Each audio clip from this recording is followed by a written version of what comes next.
blood pressure, I guess, blood sugar levels. In the same way, for an economy, there are certain what they call the macro fundamentals that help you to say, is the economy fine? Is the economy declining? Is the economy growing? And an examination, and I'll do that in more depth again on Friday, but from an examination of the data available, it is clear that Trinidad and Tobago's economy is on a deathbed. It is not just unhealthy. We are on a deathbed with respect to the economy. Every single year under this government, GDP has fallen. And the minister is dishonest. I respectfully say that. Because he comes to compare what is known as real GDP and what is known as nominal GDP. Nominal GDP is just a value before you minus for inflation. Real GDP has to deal with, which is the international standard to measure economic growth, real GDP. And that is the value of goods and services corrected for price increases caused by inflation. But the minister comes every year, and he did it again, and he takes in nominal GDP numbers, which is higher, obviously, because they're not real. It is just because of inflation of the dollars. Those numbers come, and he uses that instead of real GDP. But when we examine real GDP, GDP has collapsed by 20% under Minister Imbe's tenure as Minister of Finance. Since they came into office to now, GDP has collapsed, but the minister comes with his nominal GDP. And he did it again today. He did it today again. I can't find the exact words, but he used nominal GDP to show a higher GDP, when obviously every year it's fallen again this year. Contrary to his boast, the economy is not growing. It is declining. Whether it's going slow or fast, it is declined, it's contracting. And as I say, our economy, using the GDP, using inflation, using the other macro fundamentals, is definitely on a deathbed. The minister boasted that government policy in the last 30 months paved the way for a recovery in all economic sectors. He did that at the spotlight. He lied. He lied. And really outright lies in this budget statement. Contrary to his boast, the economy is not growing. The issue is that this government, they failed after 7 years to provide a workable solution to our shrinking economy. In 2016, there was no pandemic, but the economy contracted. 2017, no pandemic, economy contracted. 2018, no pandemic. 2019, no pandemic. So, how do you account for the decline in the economy with respect to COVID? Then, since we've opened up, what has been causing the continued decline? You can't blame COVID again. Continued decline of our GDP production in 21 and 22. Our credit rating, again, the minister is so smart, selling snake oil to this country, or those who will be foolish enough to believe. He talks about our credit rating, and he's boasting today. He boasted that for the first time in 15 years, Standard & Poor adjusted our rating, okay? Adjusted our rating and shifted its projections and so on. And he says that something to boast of. First time in 15 years. Minister, they adjusted the rating, and it is still at sub-investment level.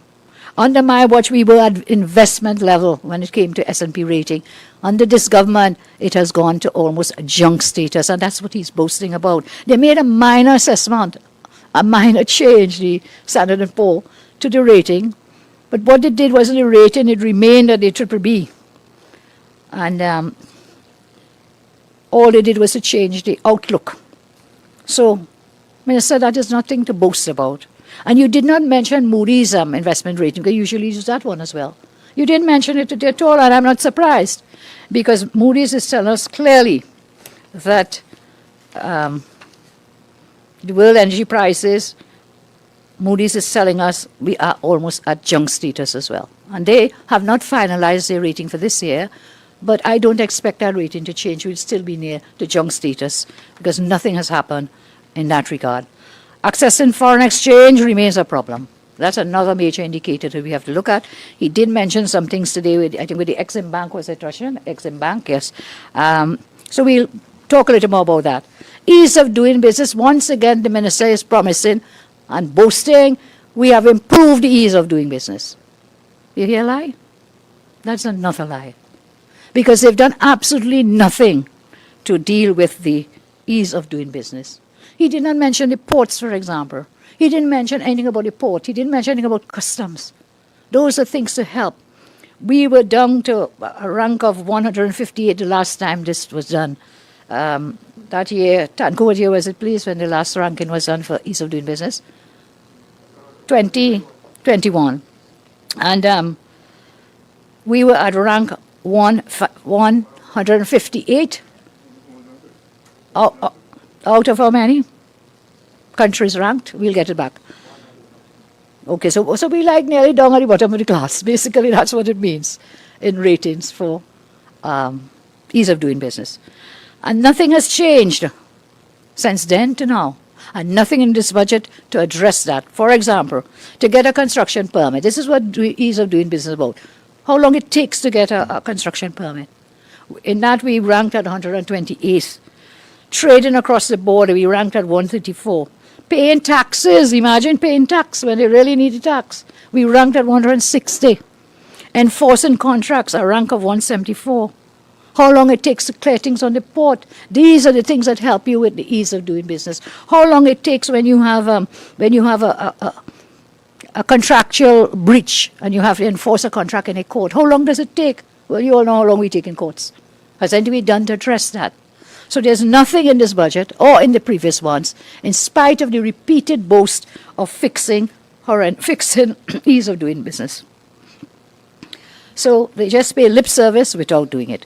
Another very worrying area is debt. And the minister keeps talking about the debt trap, that the naysayers and others talking about it. We are in a debt trap, Minister.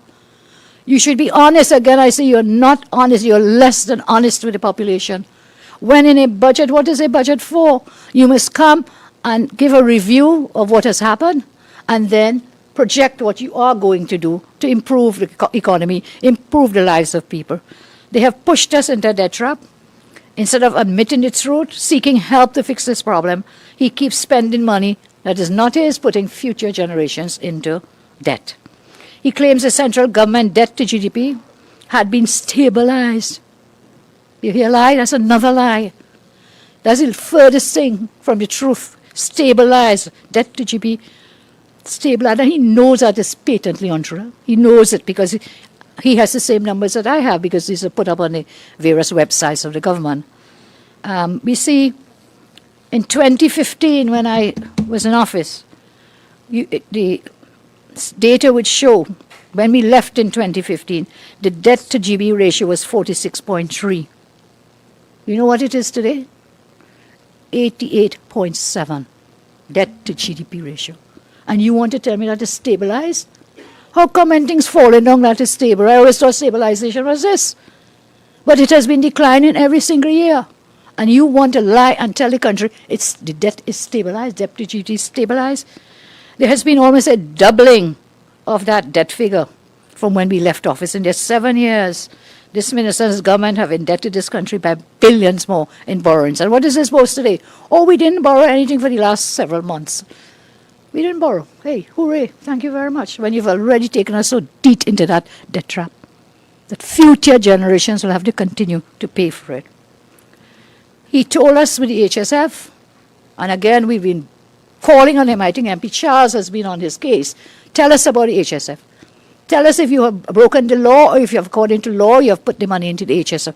Today, what he told us, he said that he put about 165 million US into the HSF. But you know what he didn't tell us? How much is it total in the HSF? How much is it today, Minister? You have to tell us that. Because what you've done, this minister has withdrawn $2.5 billion out of the HSF over the years. TT, $17 billion. Huh? Our savings. They have never put a cent into, not one red or black cent, into the HSF, but withdrew in their 7 years about 17 billion TT. And in fact of that, the higher expected energy, petrochemical prices and so on, the more money in the HSF, we would have been earning more money for the citizens of our country. But we will stick on it as well. to tell us what is the balance. A report that came out sometime earlier, newspaper report in this year, said that the balance in the HSF had plummeted by $1.8 billion. So he's selling snake oil. Yes, I put 167 million into the thing, but he doesn't tell us where is that level. And two things would have happened. He would have withdrawn, they would have withdrawn over time. The other is given the state of the markets. Remember, these funds are invested abroad. A lot of it is invested abroad, and the markets have been very bad. So it is possible that this HSF has dropped considerably. Minister, tell us that.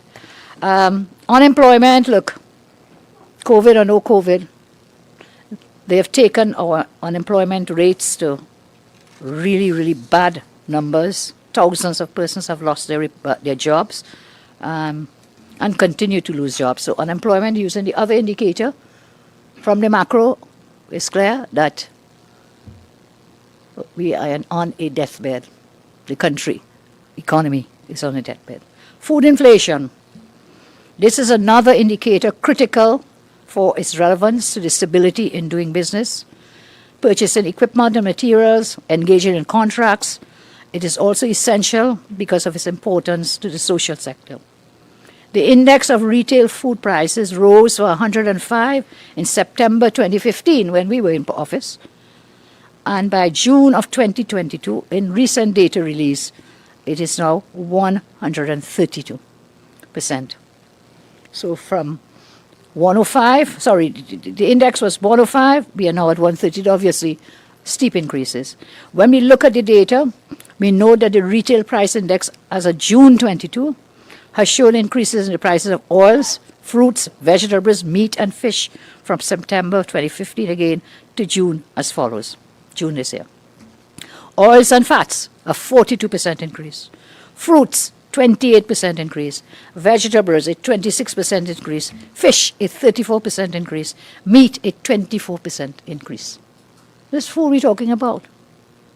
This is food, and after that fuel price hike and some other measure talked about today, that is going to get worse in the very short term. The price of these items increase higher than the overall increase in the price of food. Therefore, it matters not if parents want to give their child fish and fruits and so on, oils or green leafy vegetables. They are being called upon to spend as high as 42% now on average for some of these items. And at the same time, salaries remain stagnant. I believe the minister today said he's keeping his offer of 4%. Food price gone up by 42%, but you are keeping your wage offer for public sector employees at 4%. The energy sector is definitely not recovering. I will go into more details on Friday to show the decline every single year in oil production, oil output, and in gas production.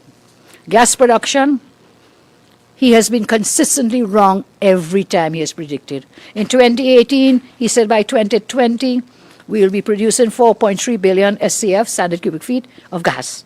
That year, from 4.3 when he predicted, we produced 3.5 billion.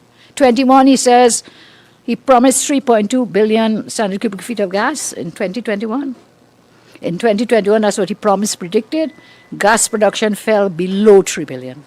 For the first time in years, it dropped down to 2.5. So he's predicting 3. So he comes in the budget like the snake oil salesman, selling you all the glories and good things, but by the end of the year, these things never materialize. I always say P&M, promises never materialize.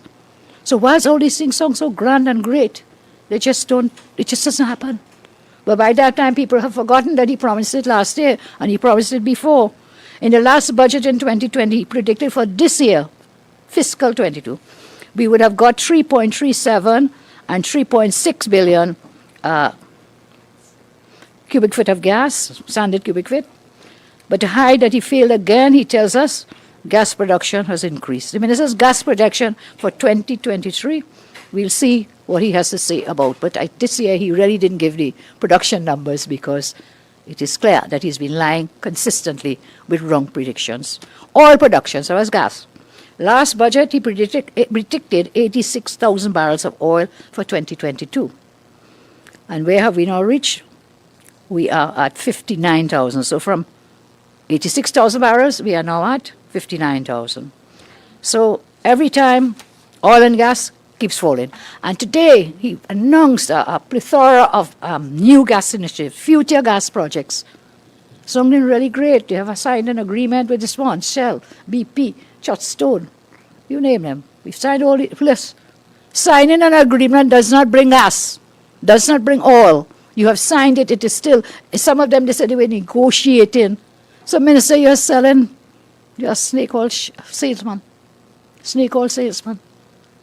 You have promised some of these things year after year as well. You come again this year. These will not help us adjust the gas shortage and oil shortage in the coming year. Health. We have a Simongal report. Over 19 recommendations. And not one has been implemented, not one. That report came in since February of this year, not one. The health sector is a chaos, is chaotic, and there's a lot of suffering. So as I close, I want to thank you all very much on behalf of the UNC. We will continue to respect people of our nation.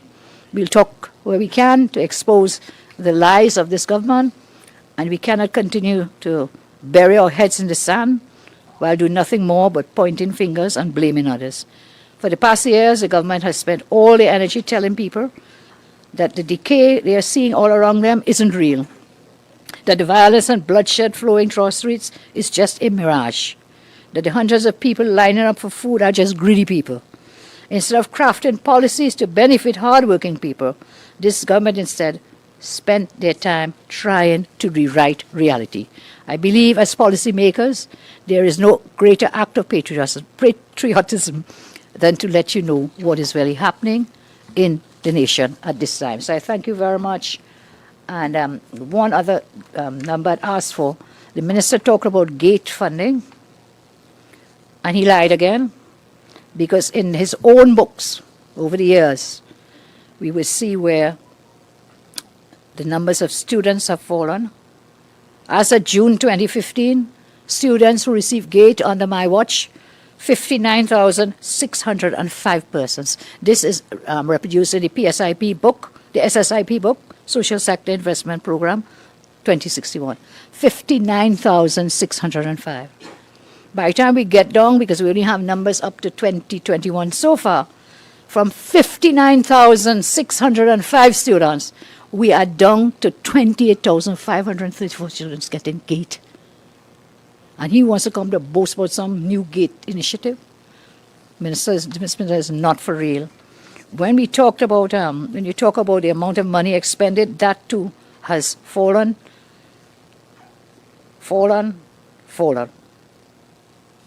2017 down. So I'll do a little more details on that. I know you all will want to go. So any questions, and we can wrap up. I thank you all very much. Right, just 7 o'clock, just good in time. Yes. What's your name? Jensen. Yeah, Jensen. Mm-hmm. Is there anything at all in the main budget that you could say it's good? You asked me that question last year, I think. If not you, somebody did. There may be one or two items, but overall, it's a tapestry. We cannot select or handpick one thing, and I say I like this. It is what is the overall structuring policy prescriptions for the economy to grow.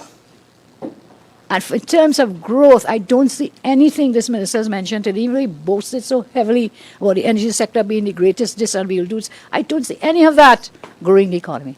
I don't see any of that growing the economy. So one or two of the grants people may welcome, but at the end of the day, it doesn't change the price of cocoa. At the end of the day, it doesn't improve the quality of lives of the majority of our citizens in the country. So I will not cherry pick. The minister cherry picked a lot. He did a lot of that. You know, how he presented numbers and figures and so on. I hope that answers you. So the answer is not an outright no. I'm saying there may be one or two items, but by Friday I'll be a little more drilling down. Because we have had at least a balanced budget. What are your thoughts on that? I do not agree with that. I'll have to go back and look at the numbers. Where are you getting balance with a deficit of how much? 2 point something? Close to 2 billion. Yeah, and you are saying that's a balanced budget, sir? No, I do not agree. I'm sorry. I do not agree with your conclusion.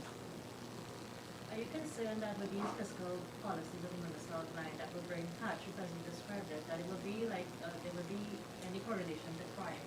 Do you think that there will be an increase in criminality given the increased prices? I know there will be an increase in suffering. I would not like to say poverty is a cause of criminality. There's so many other factors that impact on the rate of on criminality and violence in the country. So maybe, maybe not. Do you intend to speak before all this as well on Friday? I will let you know in due course. I think I should look. I'll let you know. I'll let you know. If I have 4 hours, of course I'll take my 4 hours if I can. But that is pure sufferation for people, boy. To sit down there for 4 hours and only listen to fluff.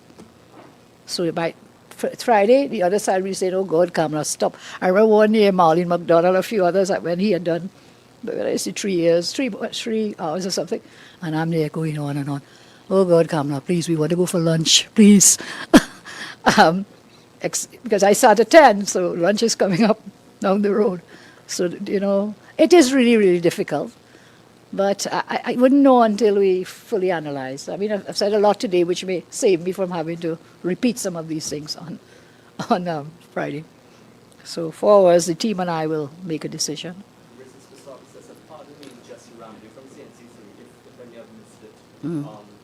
The government said that the legal framework is now in place for the implementation of the property tax come 2023. What's your position on it? I've heard that every year.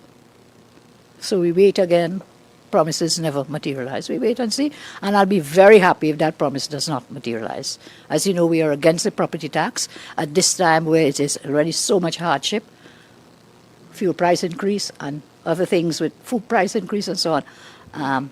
This is like another whammy, a blow against the already beleaguered population. So I'll be happy if that promise does not come true. And the government, they're holding fast on their 4% offer to the public servants, the improved. Yeah. I don't agree with that, and I could say no. We had settled in our term of office about 135 wage negotiations.